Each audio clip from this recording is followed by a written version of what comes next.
To use President Trump's favorite analogy, they have the cards, right? I mean, they have, not only do they have the economy, they also have the security side. I mean, you can't even defend the Arctic, right, by yourselves. Well, we can defend more we're defending more of the Arctic now, 365 days, land, air, sea, over the horizon radar in the Arctic. We're building out our sovereignty in the Arctic. But radar means you can see the thing. You can't actually, don't you need missiles to shoot things down? There are certain areas where we will want to be integrated and continue to fully cooperate with the United States.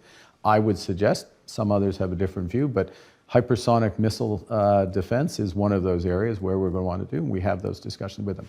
But the analogy, to go back to your analogy, who has all the cards, there are other games. There's not just one game. That's the point. There are other games. And yes, we're going to spend more time, to extend the analogy, in the game with the United States, but we're going to play other games with other players. There could be a rules-based trade system excluding the US.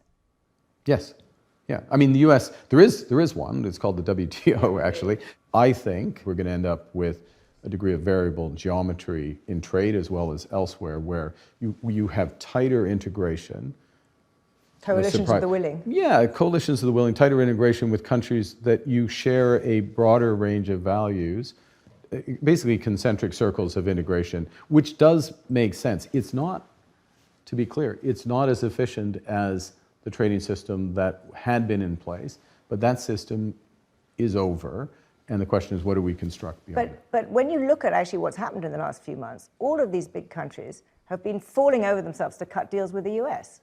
So it suggests that they're not, well, okay, not all of them, not you, but the Europeans, the Japanese, everyone is essentially saying, fine, let's just kind of get the best deal for us with this, large tariff-laden US.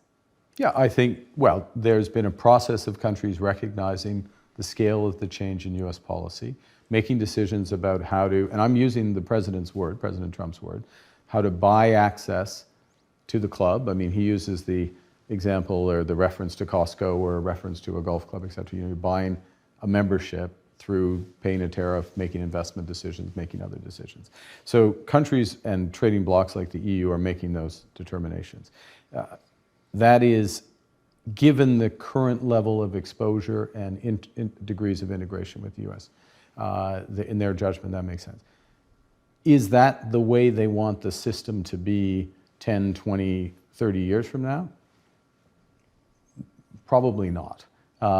And the question is, what are countries and trading blocs doing to help build that system? So right now, countries just have to do the best they can, but then they can create a better one, which leads... Well, and it's also, if I may, so part of the reason why countries end up in, quote, having to do one or negotiating from the position they're in, is their degree of dependence on the United States. So the logical thing, and Canadians got here back in January, February, is, well, we should take care of ourselves, do the stuff at home, and we should build up relationships abroad. So the two things do go together. He has a view that you measure economic success in trade, just like you measure success in business of whether or not you have positive cash flow. And so for him, running a trade surplus is a sign of success. And if you're running a deficit, you, by definition, are either being ripped off or you're not as successful as you need to be. We take a different view, comparative advantage. We don't have time, but since this is The Economist, I can say comparative advantage. I can also say, and this is higher level explainer at the back, if you have the reserve currency, the quid pro quo of having the reserve currency is you run a current account deficit because you got to supply. Have you tried that logic on the president? I have not. There's not enough hours in the day to go there.